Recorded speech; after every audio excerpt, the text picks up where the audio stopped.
Mi nombre es Eduardo, tengo 52 años, y para quien me ve desde fuera, soy el retrato del éxito.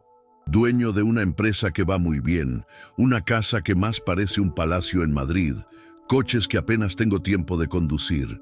Pero la verdad, la pura verdad, es que por dentro yo era un hombre hueco. Hacía 5 años que había perdido a mi esposa, Carmen, y con ella todo el color de mi vida. Vivía en un piloto automático impulsado por los negocios y la soledad, donde cada día era una copia exacta del anterior, y el único sonido que realmente oía era el ruido ensordecedor del silencio dentro de aquella mansión vacía.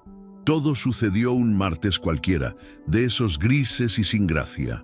Estaba cenando solo, como de costumbre, en un restaurante que frecuentaba más por hábito que por placer. Era un lugar elegante, con manteles de lino blanco y camareros que se movían como fantasmas silenciosos.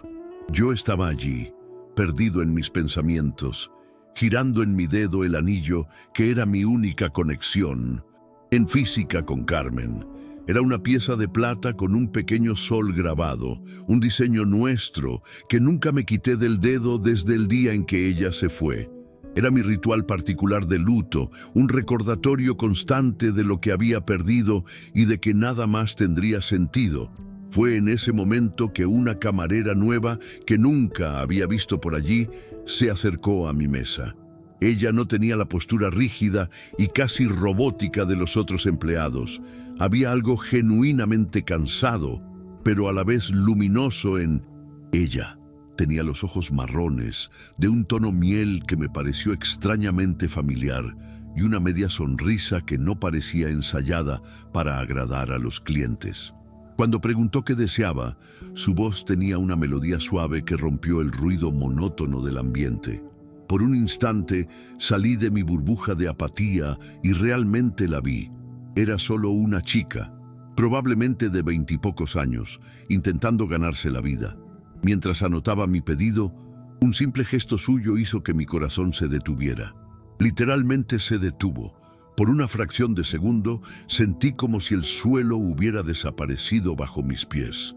En su mano derecha, en el dedo anular, llevaba un anillo de plata, pero no era un anillo cualquiera, era una pieza con una pequeña luna creciente grabada, la pareja exacta de mi sol. El aire se me escapó de los pulmones. Aquello era imposible. Solo existían 3 de esos anillos en el mundo. El mío, el de Carmen y uno de mi hermano. El de Carmen, el suyo había sido enterrado con ella. Mi mano comenzó a temblar bajo la mesa y levanté la mirada hacia ella, la voz saliendo como un susurro ronco que apenas era mío. Esa joya, ¿dónde la conseguiste? La pregunta quedó suspendida en el aire entre nosotros, pesada y fuera de lugar. La chica, que hasta entonces parecía solo una joven haciendo su trabajo, parpadeó, confundida. Retrocedió un paso, un instinto de autopreservación, y miró su propia mano como si no la reconociera. La sonrisa cansada desapareció, reemplazada por una expresión de cautela. «¿Señor?», preguntó, su voz ahora un hilo. Repetí la pregunta intentando controlar la mía, que insistía en temblar. «El anillo, por favor, ¿de dónde ha salido?». Ella tragó saliva, claramente intimidada, y respondió en voz baja, casi para sí misma. «Es de mi madre, fue su regalo cuando cumplí 18 años. Dijo que era su bien más preciado». «¿Tu madre?», repetí, la palabra sonando extraña en mi boca. Mi cabeza daba vueltas. Cada respuesta suya era una nueva puerta a un laberinto de imposibilidades. Carmen no podía tener una hija de esa edad. Nosotros no podíamos. El anillo era nuestro. Un nudo se formó en mi garganta, una mezcla de pánico y una chispa de esperanza tan absurda que me asustó. Necesitaba ver, necesitaba saber. ¿Tú, por casualidad, tendrías una foto de ella? De tu madre. Sé que es una petición extraña, pero necesito verla. Por favor». Había tanto dolor en mi voz que la desconfianza en sus ojos dio paso a una especie de compasión confusa. Dudando, sacó su móvil, abrió la galería y me mostró la pantalla. Y fue entonces cuando mi mundo, que ya estaba en ruinas, implosionó por completo. Era ella, era Carmen, mayor, con el rostro marcado por el tiempo, pero era ella, viva y sonriendo al lado de aquella chica. La pregunta quedó suspendida en el aire entre nosotros, pesada y fuera de lugar. La chica, que hasta entonces parecía solo una joven haciendo su trabajo, parpadeó, confundida. Retrocedió un paso, un instinto de autopreservación, y miró su propia mano como si no la reconociera. La sonrisa cansada desapareció, reemplazada por una expresión de cautela. «Señor», preguntó, su voz ahora un hilo. Repetí la pregunta intentando controlar la mía, que insistía en temblar. «El anillo, por favor, ¿de dónde ha salido?». Ella tragó saliva, claramente intimidada, y respondió en voz baja casi para sí misma: «Es de mi madre. Fue su regalo cuando cumplí 18 años. Dijo que era su bien más preciado». «Tu madre», repetí, la palabra sonando extraña en mi boca. Mi cabeza daba vueltas. Cada respuesta suya era una nueva puerta a un laberinto de imposibilidades. Carmen no podía tener una hija de esa edad. Nosotros no podíamos. El anillo era nuestro. Un nudo se formó en mi garganta, una mezcla de pánico y una chispa de esperanza tan absurda que me asustó. Necesitaba ver, necesitaba saber. ¿Tú, por casualidad, tendrías una foto de ella? ¿De tu madre? Sé que es una petición extraña, pero necesito verla. Por favor». Había tanto dolor en mi voz que la desconfianza en sus ojos dio paso a una especie de compasión confusa. Dudando, sacó su móvil, abrió la galería y me mostró la pantalla. Y fue entonces cuando mi mundo, que ya estaba en ruinas, implosionó por completo. Era ella, era Carmen, mayor con el rostro marcado por el tiempo, pero era ella, viva y sonriendo al lado de aquella chica. Se quedó mirándome durante un largo minuto, que para mí duró una eternidad. Podía ver la batalla que se libraba en su interior, la lógica gritando que yo era un loco, un extraño peligroso, y el instinto quizás susurrando otra cosa. Había una verdad innegable en mi dolor, una que ella, de alguna manera, pareció reconocer. Sus ojos pasaron de mi rostro al dinero sobre la mesa y volvieron a mí. Vi el momento exacto en que tomó la decisión. No fue por el dinero, lo sentí. Fue por una curiosidad tan profunda como mi desesperación. Respiró hondo, un gesto que parecía cargar con el peso del mundo, y asintió una sola vez. «Está bien», dijo con voz firme, «yo te llevo».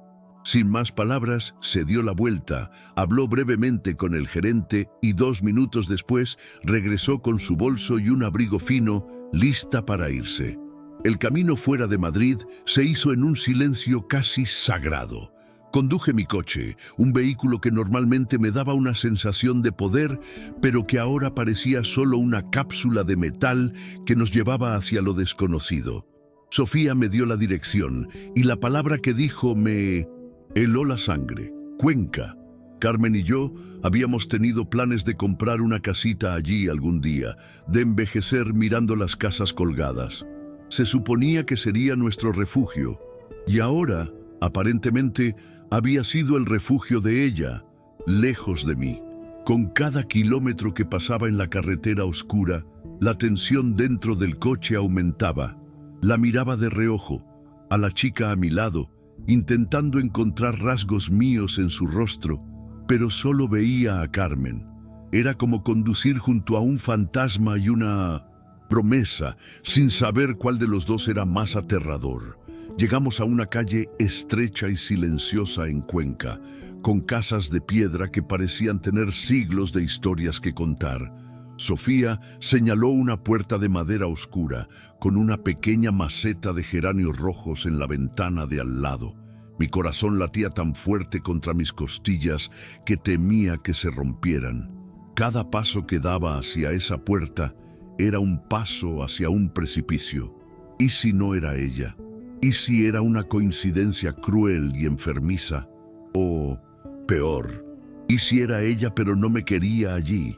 Me detuve frente a la puerta, con la mano suspendida en el aire, incapaz de llamar. Sofía me miró, con los ojos llenos de una pregunta que no se atrevía a formular. Entonces sacó su propia llave, la giró en la cerradura y empujó la puerta, revelando una sala pequeña y acogedora. Y allí estaba ella. Sentada en un sillón, de espaldas a la puerta, había una mujer con el pelo que yo reconocería en cualquier lugar, ahora mezclado con hebras de plata. La televisión estaba encendida a un volumen bajo, y ella parecía concentrada, ajena al terremoto que acababa de entrar en su casa. «¿Mamá?», llamó Sofía suavemente. La mujer se giró, y el tiempo se detuvo. Su rostro, el rostro de Carmen, se volvió en mi dirección y todos los 5 años de distancia, de dolor, de luto, se condensaron en ese único segundo. Sus ojos se abrieron como platos, el color huyó de su rostro, y la taza que sostenía cayó al suelo, haciéndose añicos en 1000 pedazos. Un sonido que resonó con el estallido de mi propia alma. Su nombre se quedó atrapado en mi garganta, un grito silencioso. Era ella, viva, y la mirada que me dirigió no era de amor, sino de puro y absoluto terror. El silencio que siguió al ruido de la taza rota fue lo más fuerte que he oído en mi vida. Carmen y yo nos quedamos inmóviles, 2 fantasmas mirándose a través de un abismo de 5 años. Sofía miraba de uno a otro, con el rostro pálido y los ojos desorbitados, la confusión transformándose en miedo. «¿Mamá?», susurró con la voz temblorosa. ¿Quién es este hombre?» Carmen no apartó los ojos de mí, y en ellos no vi a la mujer que amé, sino a una desconocida aterrorizada. «Eduardo», dijo finalmente, y mi nombre en sus labios sonó como una maldición. «¿Qué estás haciendo aquí? ¿Cómo me has encontrado?». La pregunta no era una invitación, era una acusación, y en ese momento comprendí que la historia que me había contado a mí mismo durante 5 años era una mentira. Fue ver la confusión de Sofía lo que pareció romper el hechizo de Carmen. Se levantó, interponiéndose instintivamente entre la chica y yo, un gesto de protección que me hirió profundamente. «Tuve que irme, Eduardo», dijo, con la voz baja y urgente, llena de un dolor que yo solo ahora empezaba a entender. «No tuve elección, fue por su culpa». Fruncí el ceño, sin comprender. «¿Culpa de quién?». Y entonces dijo el nombre que pensé que había dejado enterrado en el pasado, un nombre ligado a los peores negocios y a las peores decisiones de mi juventud. Raúl Vázquez. Me encontró, me amenazó, juró que si no desaparecía para siempre, te mataría a ti. Y yo sabía que no bromeaba. El nombre de Raúl Vázquez me golpeó como un puñetazo en el estómago. Un fantasma de mi pasado, un error de juicio de una vida que apenas reconocía como mía, volviendo para atormentar a la única persona que juré proteger. Todo mi luto, todo mi dolor de viudo, se transformó en una oleada de culpa tan abrumadora que mis piernas flaquearon. Miré a Carmen, las marcas de preocupación en su rostro, las hebras de pelo blanco, y vi el precio que ella había pagado por un error mío. Vivió 5 años escondida, aterrorizada, mirando por encima del hombro, mientras yo vivía una mentira cómoda en mi mansión vacía. «Tú», empecé con la voz quebrada, «pasaste por todo esto por mi culpa, sola». Carmen negó con la cabeza, y por primera vez vi una lágrima correr por su rostro. Miró a Sofía, que nos observaba como si fuéramos 2 criaturas de otro planeta, y luego volvió su mirada hacia mí. «No, Eduardo, no estaba sola», dijo, su voz adquiriendo una fuerza que me estremeció. «Cuando huí, aún no lo sabía. Lo descubrí pocas semanas después». Hizo una pausa, respirando hondo para decir la frase que redefiniría toda mi existencia. «Estaba embarazada. Sofía, Miró a su hija, que se quedó helada. Sofía es tu hija, Eduardo. El suelo no solo desapareció, el universo entero se deshizo. Me volví hacia la chica. La camarera, la extraña, y la vi por primera vez. Mi hija. Me quedé mirándola, a Sofía, y mi cerebro simplemente se negó a funcionar. Era como intentar mirar directamente al sol. La información era demasiado grande, demasiado brillante, y me cegaba. Pero su reacción fue lo que me devolvió a la tierra. Dio un paso atrás, lejos de mí y de Carmen, su rostro contorsionándose en una máscara de negación y furia. ¡Mentira!, gritó, su voz rasgando el pesado silencio de la sala. Eso es mentira, mamá. Mi padre murió. Siempre me dijiste que murió en un accidente antes de que yo naciera. Sus ojos, los mismos ojos marrones que horas antes me sirvieron un café, ahora estaban llenos de lágrimas de rabia, y se volvió hacia mí. ¿Y tú? ¿Quién eres tú para llegar aquí y destruirlo todo? ¿Dónde has estado durante 20 años? Su pregunta me golpeó con la fuerza de un puñetazo. ¿Dónde había estado? Había estado de luto por una mentira, viviendo en una jaula de oro mientras mi hija crecía, pensando que su padre estaba muerto. No había respuesta que pudiera dar, ninguna excusa que sonara menos patética de lo que realmente era. Solo pude quedarme allí, en silencio, absorbiendo el peso de su dolor y su resentimiento, que estaban totalmente justificados. Carmen intentó intervenir llorando. Sofía, mi amor, lo hice para protegerte, para protegernos a las dos. Pero Sofía no quería escuchar. Era una tormenta de dolor y traición. Y yo era el relámpago que lo había iniciado todo. Enita, ese momento. Nunca me sentí tan pobre, tan impotente. Tenía todo el dinero del mundo, pero no podía comprar de vuelta ni un solo día de los 20 años que perdí. Después de la explosión de Sofía, la sala se sumió en un silencio que dolía. No había nada más que decir, ningún grito que pudiera expresar el tamaño del agujero en el que los tres habíamos caído. Me sentía vaciado, un frasco que había sido sacudido hasta que la última gota de emoción se perdió. Sin fuerzas para mantenerme en pie, me dejé caer en una silla vieja que crujió bajo mi peso. Miré mis manos, el anillo de sol que siempre me pareció un símbolo de amor y que ahora parecía una marca de fracaso. Lo siento, susurré al suelo, las palabras sonando huecas. No lo sabía. En todos estos años no tenía ni idea. No era una excusa, era una confesión de completa y total ignorancia, la admisión de un hombre que descubrió que el mapa de su vida estaba completamente equivocado.